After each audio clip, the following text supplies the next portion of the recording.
అందులోకి వెళ్తారు. ధర్మశాస్త్రం ప్రకారము ఏదైనా గంభీరమైన తప్పు చేసినట్లయితే ఆ పాపులను, ఆ చెడ్డ వాళ్ళను, ఆ దుష్టులను ఏం చేస్తారంటే సిలువకి ఎక్కిస్తారు.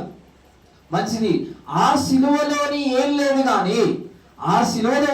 కానీ యేసు క్రీస్తు సిలువకి ఎక్కడం ద్వారా సిలువకు ఘనత వచ్చింది. ప్రైజ్ ది లార్డ్, హల్లెలూయా.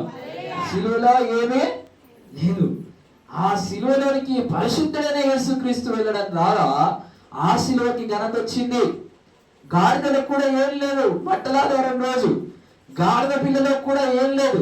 గాడిద పిల్ల పైకి యేసు క్రీస్తు వచ్చి యెరూషలేములోనికి ఊరేగింపుగా వెళ్ళినప్పుడు హోసన్నా జయము, హోసన్నా జయము, యూదుల రాజా జయము, యూదుల రాజా జయము, గొప్పవాడా జయము, సర్వోన్నతుడా జయము, జయము అన్నప్పుడు గాడిద పిల్ల పైన ఊరేగుతున్నప్పుడు గాడిద పిల్లకు ఘనత వచ్చింది. ఎందుకు? యేసు క్రీస్తుని ధరించుకోవడం ద్వారా, యేసు క్రీస్తుని ఆహ్వానించడం ద్వారా. మంచిది. 4 ఘట్టాలుగా మనం చూస్తూ ఉంటున్నాం ప్రభు వారి జీవితంలో. ఆయన జనం ఎంతో గంభీరమైనది. మీరు ఒకవేళ కనుక గమనిస్తే శిలువ మరణం యేసు క్రీస్తు చిట్ట చివరి రోజుల్లో రాలేదండి. శిలువ మరణం ఆయన జన్మించడంతోనే వచ్చింది. శిలువ మరణము ఆయన జన్మించడంతోనే ఆ హేరోదు రాజు ఏం చేస్తారంటే, ఇక్కడ ఆ 3 రాజులు వచ్చి హేరోదు రాజు దగ్గరకు వచ్చి యూదుల రాజుగా జన్మించిన వాడు ఎక్కడ ఉంటాడు? మేము తూర్పు దేశము నుంచి వచ్చాము, ఆ నక్షత్రాన్ని చూసి వచ్చాము అన్నప్పుడు తూర్పు దేశము జ్ఞానుల యొక్క మాటలు విని దేశమంతా కలవరపడింది. రాజ ఆస్థానంలో ఉన్న ప్రజలంతా కలవరపడ్డారు.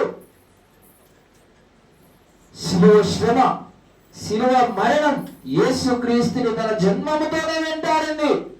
ప్రైజ్ ది లార్డ్, హల్లెలూయా.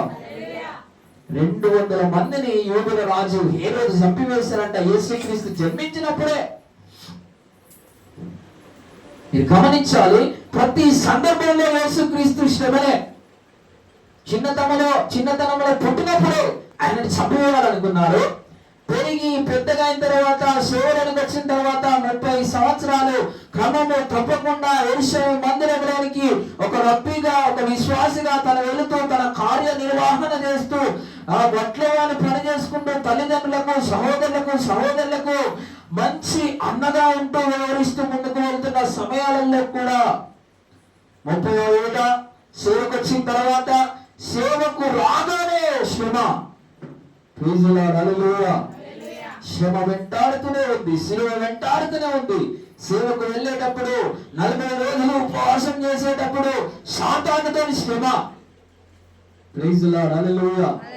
మనకు 1 రోజు శ్రమలు వస్తేనే బాధపడతాం. దేవుడు అన్యాయం చేస్తున్నాడు, నాకు దేవుడు న్యాయవంతుడు కానే కాదని అంటాం.